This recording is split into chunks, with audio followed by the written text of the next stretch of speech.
வாய்க்கு வந்ததெல்லாம் பேசுவேன், சட்டத்துக்கு நீ பேசிட்டு இருப்பேன், இல்ல அமைதியா இருப்பாங்க நினைச்சிட்டு இருக்கியோ? போய் காட்டு, எவன்கிட்ட வேணா காட்டு, எந்த போலீஸ்க்கு காட்டு, எவன்கிட்டயும் காட்டு. வந்த கேஸை நாங்க பாத்துக்கிறோம். நாம அப்படியே நாம் தமிழர், ராஜா பேரோன் எதுக்குமே வரமாட்டாங்க. நீ என் ப்ராடக்ட்டுக்கு எந்த சர்டிபிகேட்ல நீ பாத்தியா? கொண்டாந்து சர்டிபிகேட் இதான் பேச்சுவார்த்தையை நீங்க கூட்டிட்டு வந்தீங்களா? நீங்க நாம் தமிழர் கவுன்சிலர் எங்க அப்பா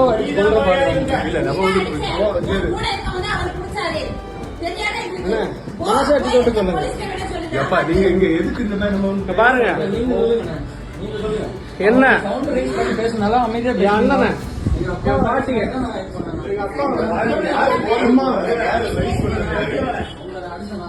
அண்ணே